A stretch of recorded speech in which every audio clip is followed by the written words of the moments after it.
तो इसने बोला देखो कोई दिक्कत नहीं है, हमारे यहां पे ना टेस्टिंग की सुविधा है, आप 24 घंटे आप आके देखो, अगर आपको अच्छा लगे तो आप रुको, नहीं तो 24 घंटे के बाद हम आपको वापस वहीं पहुंचा देंगे जहां से हम आपको अंदर बुला रहे हैं, आप फिर स्वर्ग में चले जाना। तो इसने कहा भैया ऐसे थोड़ी है, एक बार नरक में आने के बाद कहीं तुम मुझे फंसा दो वहां पे। तो उसने बोला, दरबार ने बोला नहीं नहीं हम लिख के देते हैं, गारंटी देते हैं, एफिडेविट के साथ देंगे आपको, पूरी तौर से आपको हम 24 घंटे के बाद में अगर आपको बुरा लगा तो हम आपको भेज देंगे।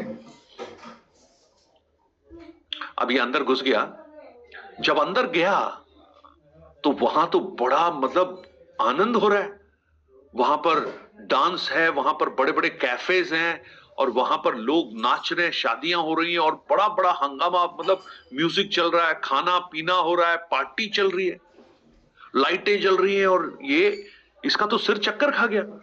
इसने कहा यार नरक के बारे में तो मैंने पता नहीं क्या सोचा था, लेकिन ये तो वास्तव में गलत सिखाते हैं हमको, यहां तो सारा ऐशो आराम है। अब ये भी पूरा जाके वहां पे एंजॉय कर रहा था। अब 24 घंटे पूरे हो गए।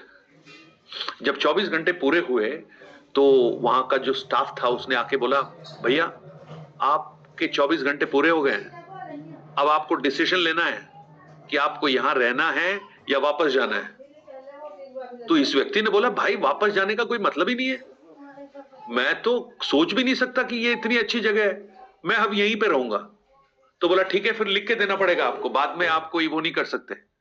तो लिख के दे दिया, बोले मैं अब हमेशा यहीं रहना चाहता हूं। अब जैसे ही उसने लिख के दिया, दो लोग आए,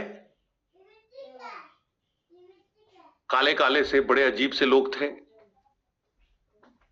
दो ने दो हाथ पकड़े, दो ने दो पैर पकड़े और उसको लटकाया और ले जाके वो जो कमरा दिख रहा था ना, जो बड़ा जहां पे पार्टियां चल रही थी, उसका दरवाजा खोल के उसको एक दूसरी जगह ले जाके डाल दिया। और वहां पे देखा तो वहां पे तो चीखना और चिल्लाना, आग और मरना रोना, लपटें, मांस के जलने की बदबू, और हर तरफ बदबू, हर तरफ चीखना चिल्लाना, दांत पीसना। अब ये यहां आके तो बोला भाई ये क्या है, बेकार धोखा हो गया मेरे साथ, तुमने मेरे साथ चीटिंग की, मुझे वापस लेके जाओ वहां पे। बोले अब नहीं जा सकते, तो पूरा तुम्हारा देखो एफिडेविट तुमने दिया हुआ है। तो बोले ये नरक, बोले ये नरक है। तो बोले वो क्या था जो मुझे दिखाया था? तो बोले वो तो हमारा ट्रायल रूम था, वो हमारा मार्केटिंग का ऑफिस था, वो हमारी मार्केटिंग टीम यही काम करती है कि लोगों को यहां लाने के लिए वो ये सब दिखा के आपको प्रोत्साहन देती है कि आप यहां आ जाओ। अब आप यहां आ गए, अब आपको जिंदगी भर हमेशा हमेशा के लिए आपको यही रहना पड़ेगा। समझ में आया आपको? आज आप पाप जो है ना, सबसे ज्यादा यहां से होता है आंखों से, इसलिए लिखा है आंखों की अभिलाषा। हवा ने भी पाप जो किया आंखों से ही शुरू हुआ, पहले आंखों से हुआ, उसके बाद कानों से हुआ, है ना? क्या उसने परमेश्वर ने कहा है? आज हमें भी ना, हम देखते हैं, हम कुछ सुनते हैं, सबसे ज्यादा पाप इन दो चीजों से आता है, देखना और सुनना। राइट? देखना और सुनने के बाद आदमी पता है फिर एक्ट करना शुरू कर देता है, उस कार्य को करने की अभिलाषा होती है। पहले उसने सुना, उसने देखा, और जब देखा तो वो फल अच्छा लगा, जब अच्छा लगा तो इसका हाथ जो पहले नीचे था ना, वो हाथ ऊपर आ गया और अपने आप जाकर उस फल को तोड़ लिया। लेकिन तोड़ना पाप का प्रारंभ नहीं था, पाप का प्रारंभ था देखना और सुनना। इसलिए मैं आपको बताऊं, आप बहुत संभलिए, आप क्या सुन रहे हैं, क्या देख रहे हैं, क्योंकि ये दो चीजें आपके आत्मिक जीवन के स्तर को निर्धारित करती हैं। एक चीज याद रखिएगा, अगर आप एक कलीसिया में हैं, आप कलीसिया में उन लोगों के साथ रहिए जो आत्मिक रूप से उन्नति में हैं। कभी भी उन लोगों के साथ मत रहिए जो आत्मिक रूप से पीछे हैं। मैं आपको स्पष्ट बोल रहा हूं, आज कलीसिया के अंदर भी, यानी कलीसिया के अंदर भी अविश्वासी लोग हैं। जब मैं अविश्वासी बोल रहा हूं तो इसका अर्थ यह नहीं है कि वो प्रभु पर विश्वास नहीं करते हैं, लेकिन वो हैं कलीसिया के अंदर, लेकिन कार्नल हैं, शारीरिक है। उनको प्रभु के साथ का कोई रिश्ता नहीं है आत्मिक रूप से। हाँ, वो संडे को आते हैं, प्रार्थना में बैठते हैं, दिखते हैं, सब कुछ करते हैं, लेकिन आत्मिक रूप से कहीं भी नहीं है। उनसे आप बात करोगे, वो संसार की बातें करेंगे। उनसे आप बात करोगे, उनकी बातों में कहीं परमेश्वर का नाम ही नहीं आएगा। वो जो बातें होंगी वो संसार की ही बातें होंगी। सावधान रहना ऐसे लोगों से। कहावत है, खरबूजे को देखकर खरबूजा रंग बदल लेता है। आपके आत्मिक जीवन का स्तर आपको देखना पड़ेगा। आप ये नहीं कह सकते देखो वो भी ऐसा कर रहा है, ये भी ऐसा कर रहा है, उससे आपका आत्मिक जीवन नहीं बचेगा। लेकिन आपको यह ध्यान रखना है परमेश्वर का वचन क्या कह रहा है, क्या मैं उसके अनुसार कर रहा हूं या नहीं कर रहा हूं। राइट। सो देखिए, है व्यभिचार और घृणित वस्तु, लेकिन किस में रखी हुई है? सोने के कटोरे में, या सोने के कटोरे में। हम लोग अब कल इसके बारे में और आगे पढ़ेंगे कि ये जो कहां बैठी है, बैठी कहां है? बहुत पानी पे, बहुत पानी। ये जो बहुत पानी है ना, ये आगे आप पढ़ोगे तो ये समझ में आ जाएगा।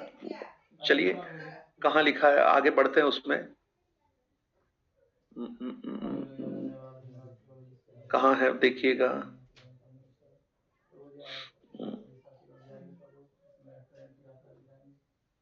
15 में, 15 वचन को देखिए। पानी क्या है, देखिए पानी क्या है। फिर उसने मुझसे कहा कि जो पानी तूने देखा है, जिस पर वो वेश्या बैठी हुई थी, वे कौन है? लोग, भीड़, जातियां और भाषा। यानी ये कौन है? ये स्त्री। ये स्त्री कौन है? वो सिटी है, वो नगर है जो पाप का केंद्र बिंदु है। और वो किस पर बैठी है? लोगों पर बैठी है ना? लोगों पर बैठी है, भीड़ पर बैठी है, जातियों पर बैठी है, भाषाओं पर बैठी है। इसका अर्थ क्या है? यानी वो नगर जो पाप का केंद्र बिंदु है, उसके अधीन में पूरी पृथ्वी के लोग हैं। यानी भीड़ की भीड़ उसके पीछे है। चाहे कोई सी भी भाषा ले लो, कोई सी भी जाति ले लो, उनके ऊपर ये राज करती है। यानी पाप उनके ऊपर पहुंच चुका है। राइट। सो इसका एक एक जब डिस्क्रिप्शन आप देखना शुरू करेंगे ना, तो आपको समझ में आएगा कि ये क्या क्या 7 वचन से लेकर उसका डिस्क्रिप्शन है। यूहन्ना जब चकित हो गया तो स्वर्गदूत क्या कह रहा है? तू चकित हुआ?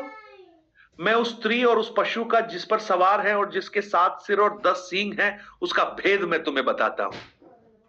राइट। सो भेद खुद ही बता रहा है, स्वर्गदूत खुद ही बता रहा है। इसलिए आप ऐसा करना, आज रात को इस भेद को पढ़ना और कल हम उस भेद को डिस्कस करेंगे। और अगर आपके मन में कोई भेद है तो वो भेद अभी बता दीजिए, क्योंकि आपका जो भेद है वो मुझे भी समझ में आए कि कौन सा भेद लेके आप चल रहे हैं।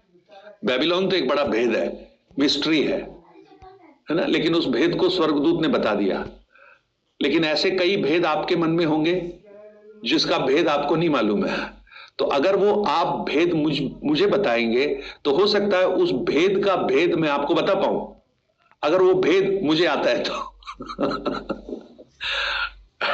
पाशा जी। यस अमित जी।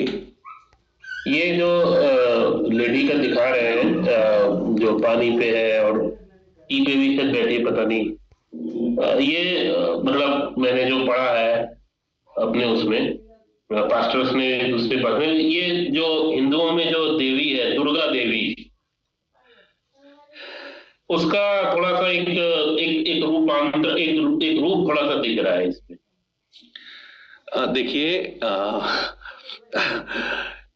कोई भी कुछ भी कह सकते हैं। मैं सेम सिमिलरिटी थोड़ा सा दिख रही, सोने का है और फिर बहुत सी पानी भी है उसके चारों तरफ, मतलब ये तो पिक्चर हमेशा देखते हैं। आपको, आपने सिर्फ एक ही बात सुनी होगी, ऐसे तो बहुत सारे आकृतियां आप निकाल सकते हैं कहीं से भी, परंतु यहां मैंने आपको कहा ये पवित्र प्रकाशित वाक्य सिंबॉलिक है, और यहां स्पष्ट रूप से लिखा है ये कोई लेडी नहीं है एक्चुअली, ये सिटी है, ये वो नगर है, वो पाप का जो केंद्र है वो।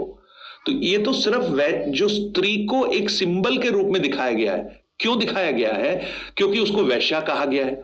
अगर ये कहें ये शहर वैश्या है तो समझ में नहीं आएगा, लेकिन वो स्त्री वैश्या है ये समझ में आएगा। अब ये स्त्री कौन है? वो नगर है। तो उसने क्या किया है? वो नगर अगर वैश्या है तो वैश्या क्या करती है? वो व्यभिचार कराती है। तो उसने जाति जाति को, लोगों को, भाषाओं के रहने वाले लोगों को, राजाओं को क्या किया? व्यभिचार कराया। क्या था व्यभिचार? अडल्ट्री, फॉर्निकेशन, है ना, यानी उसने पाप के मार्ग पर चलाया। मुझे नहीं मालूम कि किस पासवान ने कहा था, और मैं उसमें सहमत नहीं हूं, मुझे नहीं पता वो क्या बोला है, क्योंकि यहां कोई भी और ऐसी कोई पिक्चर, अब वो इस पिक्चर को आप लेके जैसे होता है ना स्केच बनाते हैं, पुलिस वालों के पास होता है कि किसी ने अगर आई विटनेस है तो उसका स्केच बनाने के लिए बोलते हैं, तो अपने हिसाब से हम कुछ भी स्केच इसमें बना सकते हैं, बट ऐसा कहीं भी बिब्लिकली कहीं भी नहीं है कि ये कौन सी देवी है या कौन सा देवता है, ऐसा कहीं भी नहीं है ना। कई बार हम क्या करते हैं ना, हम मैं भी पास्टर हूं, हम पास्टर लोग बड़े उत्साहित हो जाते हैं और प्रचार करना शुरू कर देते हैं, और पता नहीं क्या क्या हम कई बार खुद ही गलत गलत बोल जाते हैं, बाद में फिर सॉरी वॉरी बोलना पड़ता है कि यार ये क्या बोल दिया। उन्होंने अपने हिसाब से कुछ बोला होगा, लेकिन यहां पर कहीं भी उसका कोई वर्णन ऐसा नहीं है अमित भाई, है ना? Is it clear? जी, थैंक यू।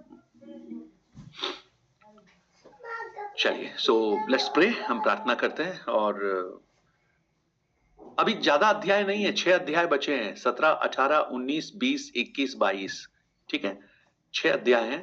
तो ये 17वां अध्याय तो बहुत बड़ा नहीं है, अभी बहुत जल्दी खत्म हो जाएगा, क्योंकि आप भेदित तो समझना चाहते थे ना, तो भेद तो मुझे बताने की जरूरत ही नहीं है, वो स्वर्गदूत खुद ही बोल रहे हैं। तो कल मुझे क्लास भी लेने की जरूरत है नहीं, क्योंकि स्वर्गदूत खुद ही बोल रहा है, तो मैं क्या करूंगा क्लास लेके। चलिए प्रार्थना करते हैं, लेट्स प्रे। हम आंखों को बंद करें, प्रार्थना करें, और केहर सिंह जी आप प्रार्थना कीजिए।